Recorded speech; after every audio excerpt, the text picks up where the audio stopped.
Yeah, good afternoon. And so uh, the good news is that the previous speaker actually set the stage for me, and I'm really thankful to him because he was talking about I wish. I think almost I can quote him saying that I wish there was some kind of underground data for radon, and that's precisely what we're trying to target over here.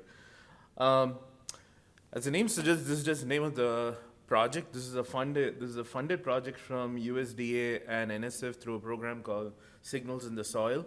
I'm a faculty in the computer science department at Georgia State University, and this is a project with a bunch of collaborators who are mostly geologists from the Department of Geology, and we have a nuclear scientist, and I come from the computer science department, and we have a couple of engineers as well. So our goal is to basically study underground radon penetration, and precisely this has been a topic of discussion for long. I don't need to kind of motivate this crowd as to why we need to study radon. So I'll skip this part. But what really got interesting is that, well, I was not studying radon. I was not interested, or I did. In fact, I didn't know that radon studies are so prominent, and in fact, there's a big community talking about it, and such a conference that has been held for 35 years. When I was talking to one of my collaborators about, we were talking about climate change and stuff, and somehow this radon thing came into picture. It was not a correlated discussion. I'm just saying that it just came up, and we were like, okay, Ashwin, you develop a lot of sensors, and he was asking, can you measure radon? I said, yeah, if there's a radon sensor available, we can plug it in, and wherever you want to measure, above ground, below ground, or even we can put it on drones, depending on how you want to do it, because we have done different kinds of sensors that way. Then we actually looked at the radon map in Georgia, and this is available. This is available from EPA. This is, I think, radon.com is the site.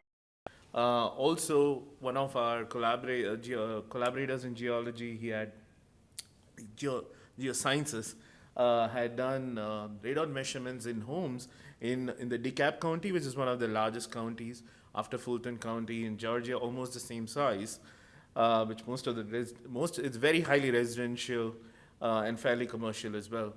And my collaborator had done radon measurements in home, and he saw in fact, it just corroborated with the fact that these are high risk zones. And and though our university is, I'll just in a slide I'm going to show where our university is with respect to this. We are not in this county, but we have campuses over here, and we have most of the people living here, a good number of residential areas here. So we thought it's right, a stone throw away. Why can't we measure radon over here? And this basically led us to running some very preliminary experiments. We actually took the Corentium Pro, Airthings Corentium Pro device, which measures the radon. It also measures VOC, measures humidity, sorry, not VOC, humidity, temperature, and pressure. And we kind of encapsulated in a very rudimentary manner as much as it can be soil-proofed and weather-proofed. We placed it for 2 weeks, but 1 week worth of data it was raining heavily, so we had to remove few days. So 1 week worth of data, essentially, we looked at two depths, and this was at the backyard of one of my collaborators' home, in the same, he's almost at the right at the dead center of this county where it's supposed to be high risky. And in fact, his house itself, when he bought the house 10 years ago, he had to do a radon mitigation for his home. And this is his backyard. And we placed one at 2 feet, and we placed one at 6 feet. The 2 feet is the shallow soil, as we call it. We just had to give some names, and deep soil is basically 6 feet. And we did see, as you see, the numbers were pretty much we're saying that we're just flagging high and saying that it's definitely above 4. And of course, remember, this is underground. And above the surface, we did not put a sensor right above the surface over here, but we measured the radon in his home, and it was fairly mitigated. It was not above the EPA levels. So technically, this is not a problem in the home, right? But as you see, there is enough radon content underground. And this is somehow penetrating over there, this is collecting over there, we don't know where it goes. And that's the big picture. That's the big picture we're actually missing today, is that we know from geoscientific studies, modeling of the soil, as much as we have at whatever resolution today, um, and um, and years of radon study data, which have mostly been at home, which is well above the surface, right, or right close to the surface. We understand that it generates from bedrock, it goes through fissures, and whatever path of least resistance it takes and penetrates, comes into our home, and we have been hearing a lot of interesting ideas on mitigation, and the whole industry is on it, as well as research. But let's just ask this question, very fundamental question. It would be great to really go to the source and really measure that, and and measure it at a different point and really see how it penetrates through that. What is the spatio-temporal distribution of radon? How does it penetrate through the soil? How does it, what is the dynamic process? And to do that, it's not sufficient to, first of all, measuring above the surface is not the way to go. We have to measure it underground. Two, just spatial measurements is not sufficient. Three, when I say spatial measurement not sufficient, we need spatio-temporal measurements. Three, we need an extremely high resolution. High resolution of space, high resolution of time. How do we do it? We don't have a real test bed, or we don't have any, we don't even have a way to crowdsource this, because first of all, you're talking about underground. We could possibly ask people, and there's a lot of ways, and I think even the previous speaker talked about having different communities share their data, which I totally agree with, and that's a great thing, but we do not have any idea about how much radon is being penetrated right underneath your home. Though your home is safe, but what's happening underneath? We really need to study that, and we have not. We don't have a clear model that really says that, and that's basically Disneyland for scientists like me and my collaborators. We really want to study that. So this is basically our motivation. Today, there's no clear understanding of the impact of geological, soil, and environmental factors that on the soil radon generation process. And if at all we have an understanding of this, we could potentially talk about predictive modeling. We are able to predict weather. We are able to kind of estimate how, and it's pretty good. It's 99.99% and it's as good as you're happy with it. I mean, it says it's going to rain, it delays by 10 minutes. That's okay. We don't have even that kind of prediction, not even a 50-50 chance of saying whether a radon is going to be accumulated here or there. And the way it penetrates into the soil and what is the dynamics of it, absolutely no idea. No mathematical models able to tell that, and just precisely because we don't have any data. And that's where we want to get started, right? So we take this hypothesis, as all researchers do. We set up that this is because there's no data set, so let's get on with it. Someone has to do it. And again, has to be a community effort. We're not saying that we can scale it up to we technically need underground data for the entire world, and that's how it's going to happen. But again, one research group is not going to do that, right? But that's why we took the county, one of the largest counties in Georgia, as a sample site, and we have selected sites over there. I'm going to talk about some of the sites over there, what we selected and why, and we have what we're going to do is basically set up a test bed, which is going to be a live test bed that's going to monitor the radon underground between 2 to 6 feet, in some places multiple depths, in most of the places at a specific depth of 6 feet. This is going to measure the radon content, and which is basically soil radon gas, and other soil parameters, soil gases, and anything else such as physical parameters that can be measured through any off-the-shelf sensors that are available today. And just to clarify, we are not developing new sensors. We are not embarking on developing new radon sensing technology or any other sensor technology. We are using off-the-shelf, and we're going to deploy it in a way that all the data is going to be accumulated at the same snapshot of time, so that you can see how many. In fact, when we look at this legendary paper, which basically started off talking about radon measurements, there's about 13 to 14 parameters which are of interest. And we are, I think, as of now, we have a list of our database is collecting radon. Along with that, I think we are collecting about 15 parameters.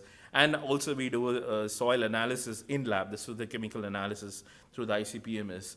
So we are basically taking it, like breaking it down to atoms and saying that let's see what all exists in the soil and how is it quantifying the radon. Um, it's a very interesting data science and then data science problem. But for that, you really need the data collection process to embark. So what the test bed is going to entail is a bunch of what we refer to as sensor nests. Sensor nest is just a name that we gave to the suite of sensors which will contain radon, which will do radon, will have a radon sensor. Again, a commercial off-the-shelf radon sensor. Just to clarify, this is a radon sensor and not a commercial packed radon CRM device. So we are limited in the number of options. We only some of the manufacturers are selling these sensors. Most of them come packaged. So we have not finalized this. Of course, this project started literally 2 months ago. We were funded 2 months ago, and we have embarked upon it.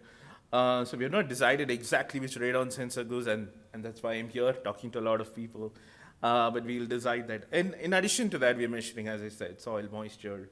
And this is a kind of an old slide, and based on our measurement, based on our studies in the last 2 months, we have seen that few more parameters are of interest, and so on and so forth. But at the end of the day, a lot of soil parameters, radon, and then the more interesting part is that we want to make this data available. It's not just going to sit inside. How do you collect the data from underground? You're not going to keep digging all the time. And we are looking at a scale of 100 to 200 nodes, and this is purely based on the budget limit of the grant, right? But that's a decent scale to actually get extremely high resolution data. And we're looking at about 5 sites. We're going to put a matrix of equidistant, we're spacing them at between 10 to 20 meters. We're going to create grids, 5 by 5 or 10 by 10 grids. 5 by 5 grids, which will be the highest. For the data collection process, we're enabling them with wireless. And this, they will be talking to an edge station. The edge station will stay at a site, which is basically a local computer over there, and that will send it to the central cloud. So all the data is going to be available in the cloud, and the whole idea is basically democratize this process. We're going to make the data available to the community. In fact, we're calling this project, our website is going to be released and very shortly, by end of this year, but we're calling this Open Radon Lab, essentially, to make data available to the community, and hopefully at the end of the term of this project, the test bed can be made available to the community for conducting experiments, but we're still not sure of that. But the data is definitely going to be made available to the community, and that's the whole idea. And there are so many things that we can do. Even if you're not interested in radon, you're interested in just soil gas and other parameters, this is still very, very valuable data, we feel. And in addition to that, we're going to be doing in-lab analysis periodically. We're looking at about 3 times a year to 2 to 3 times a year, almost every semester cycle, purely because our availability of students, because this is academic lab. These are the sites that we have planned. Just to give you an idea, this is Atlanta. If you see Atlanta, that's where our the Georgia State University main campus exists, and that's Fulton County. But you can see the boundary to Dekalb County. The Dekalb County is basically the thin red line. I don't know how well you can see that. It's the same shape as I showed you earlier, and that contains. There's a point or two here. Oh, I didn't see that. There's a laser pointer in the center. I didn't see that. Thank you. There you go. I didn't see that. So this is our downtown campus.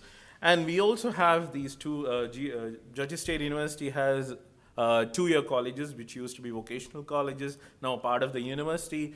We have 5 such campuses, and in 3 of those campuses, we are deploying our our sites, in fact, selected sites. And I think most of you would know this, that in Atlanta, and we have a very historical site called Stone Mountain, which is basically a monolithic rock of granite. And it's basically Disneyland for geologists. For a computer scientist, it's an interesting hike. But actually, the area around that is very interesting because the rock structure underneath and the soil structure is very variable across the entire, about, I think it's about 10 to 20 miles of diameter. And so, sure. And we are deploying there as well. And basically, these all covers there. And one of my collaborators in Tennessee was very interested in our preliminary data, and he said, "Hey, in one of our homes that we tested, it was really high, so we want to deploy there as well." So we might select there, and we are also talking to the British Geological Society, so they are our collaborators in the project, so they're very interested. They would like to deploy it somewhere in UK once we have the sets. I'm not going to go into details in the interest of time, but basically this is the architecture, the software architecture of this. We have the prototypes developed. This is as of yesterday, literally, so it's still rudimentary. We are still, basically the sensors are ready, the data collection process is all streamlined to the cloud. We are working on basically the weatherproofing, soil proofing, and part of it. So we'll be deploying 5 of these very soon, by end of this year. And once the data is already being channeled to cloud, we are using Microsoft Azure. But at GSU, we are also making we are hosting a cloud network so that while we use Azure cloud, Azure is Microsoft's cloud platform. We just chose it because it was convenient in a way to integrate some of the things that we're doing. And right now it's a subscription type of process. So for the duration of the project, we might continue using commercial cloud, but we are thinking long term. So it's not a 4-year project, it's a lifetime project. We're going to be deploying this forever. In addition to that, Dr. Xiaojun Che, who's a nuclear scientist in our group, we would also be deploying 1 or 2 of these in each site. And these are basically in-house developed muon. These are cosmic ray sensing devices. This is a muon sensor. This is neutron detector. The idea of this is one of the parameters we're interested. This could be modulating the level of radon. Again, hypothesis. But also, we are also interested to use this as cosmic rays as a proxy to measure soil moisture, which is also a proxy for the radon content. I'll skip these, but oh, it went too fast. Okay. I didn't mean to skip too fast. I just wanted to say that we are really, this part is what might be very interesting to all of you, is that we are opening this up very soon, end of this year. Hopefully this website will be available and you start seeing data as and when it's coming. We're going to be make it available. And we are very interested to talk to potential collaborators who will be interested in this data as it comes. And we are very keen about the education part of it, democratization part of it. And so that's all from me, and I'm happy to take questions if there is time. If there is not, I'm sorry. Sure. But I'm sure that, you know, if you're available after the end of the next session, sure, people will certainly feel free to talk to you then. Thank you, Ashwin. Thank Yeah, don't forget your stick. you. I can take this. Yeah, and that's very good. Thank you. Thank you. Okay, well, thank you.